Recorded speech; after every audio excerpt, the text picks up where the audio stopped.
ಈ ಒಂದು ವಿಡಿಯೋದಲ್ಲಿ ನಾವು ನಿಮ್ಮ BCom 6th semester management account ಸಬ್ಜೆಕ್ಟ್ನಲ್ಲಿ ಬರುವಂತಹ 5 ಅಂಕದ ಪ್ರಶ್ನೆ ಕ್ರೆಡಿಟಾರ್ಸ್ ಟರ್ನ್ಓವರ್ ರೇಷಿಯೋ ಮತ್ತು ಅದರ ಡೆಪ್ಟ್ ಪೇಮೆಂಟ್ ಪೀರಿಯಡ್ ಹೇಗೆ ಕಂಡುಹಿಡಿಯೋದನ್ನ ಡಿಸ್ಕಷನ್ ಮಾಡೋಣ. ಸೊ ಕ್ವಶನ್ ಅಲ್ಲಿ total purchase, cash purchase, opening creditors, opening bills payable, closing creditors, closing bills payable ಈ ರೀತಿಯಾದ ಡೀಟೇಲ್ಸ್ ನ ಕೊಟ್ಟು ನಮಗೆ ಟರ್ನ್ಓವರ್ ರೇಷಿಯೋ ಮತ್ತು ಅದರ ಪೇಮೆಂಟ್ ಪೀರಿಯಡ್ ನ ಕಂಡುಹಿಡಿಯೋದಕ್ಕೆ ಹೇಳಿರ್ತಾರೆ. ಸೊ ಮೊದಲು ಟರ್ನ್ಓವರ್ ರೇಷಿಯೋನ ಆನ್ಸರ್ ಕಂಡುಹಿಡಿಬೇಕು. ಅದಕ್ಕೆ 4 ಮಾರ್ಕ್ಸ್ ಇರುತ್ತೆ. ಪೇಮೆಂಟ್ ಪೀರಿಯಡ್ಗೆ 1 ಮಾರ್ಕ್ಸ್ ಇರುತ್ತೆ. ಸೊ ಮೊದಲು ಟರ್ನ್ಓವರ್ ರೇಷಿಯೋ ಕಂಡುಹಿಡಿಬೇಕಂದ್ರೆ ಅದರ ಫಾರ್ಮುಲಾ ನೆನ್ಪಿಟ್ಕೋಬೇಕು. Creditors turnover ratio is equal to credit purchase divided by average creditors. So question ಅಲ್ಲಿ ಕ್ರೆಡಿಟ್ ಪರ್ಚೇಸ್ ಮತ್ತು ಎವರೇಜ್ ಕ್ರೆಡಿಟಾರ್ಸ್ ಕೊಟ್ಟಿರುವುದಿಲ್ಲ. ಅವುಗಳನ್ನ ಕಂಡುಹಿಡಿಯೋದಕ್ಕೆ 2 ಫಾರ್ಮುಲಾ ಬರುತ್ತೆ. ಅವುಗಳನ್ನ ನೀವು ನೆನ್ಪಿಟ್ಕೋಬೇಕಾಗುತ್ತೆ. ಸೊ ಏನಂದ್ರೆ credit purchase is equal to total purchase minus cash purchase. ಅಂದ್ರೆ ಟೋಟಲ್ ಒಟ್ಟು ಎಷ್ಟು ಪರ್ಚೇಸ್ ಮಾಡಿದಾನೆ, ಅದರಲ್ಲಿ ಹಣ ಎಷ್ಟು ಕೊಟ್ಟಿದ್ದಾನೆ, ನಗದು ಕ್ಯಾಶ್, ಇವೆರಡನ್ನ ಮೈನಸ್ ಮಾಡಿದಾಗ ಕ್ರೆಡಿಟ್ ಉದ್ರಿ ಎಷ್ಟು ಅನ್ನೋದು ಗೊತ್ತಾಗುತ್ತೆ. ಟೋಟಲ್ ಪರ್ಚೇಸ್ ಕ್ವಶನ್ ಅಲ್ಲಿ 4,60,000 ಇದೆ, ಮೈನಸ್ ಕ್ಯಾಶ್ ಪರ್ಚೇಸ್ 60,000 ಇದೆ.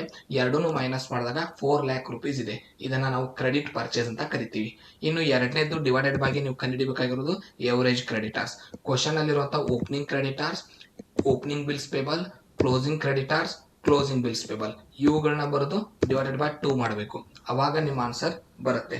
ಕ್ವಶನ್ ಅಲ್ಲಿ ಎಷ್ಟೆಷ್ಟಿದೆ ಅಂದ್ರೆ ಓಪನಿಂಗ್ ಕ್ರೆಡಿಟಾರ್ಸ್ 40,000 ಇದೆ, ಇನ್ನು ಓಪನಿಂಗ್ ಬಿಲ್ಸ್ ಪೇಬಲ್ 20,000 ಇದೆ, ಕ್ಲೋಸಿಂಗ್ ಕ್ರೆಡಿಟಾರ್ಸ್ 80,000 ಇದೆ, ಕ್ಲೋಸಿಂಗ್ ಬಿಲ್ಸ್ ಪೇಬಲ್ 60,000 ಇದೆ.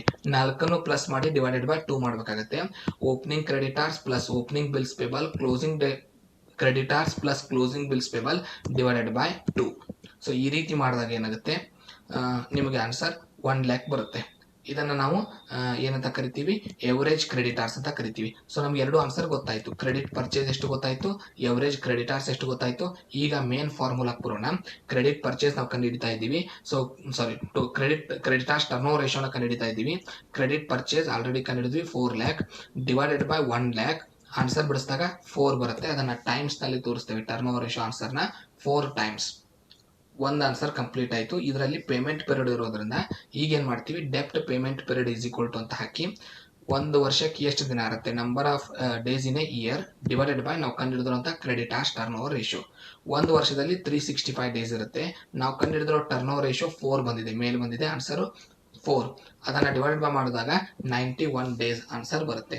ಈ ರೀತಿಯಾಗಿ ನೀವು ಕ್ರೆಡಿಟಾರ್ಸ್ ಟರ್ನ್ಓವರ್ ರೇಷಿಯೋ ಆನ್ಸರ್ನ ಸಾಲ್ವ್ ಮಾಡಬೇಕು.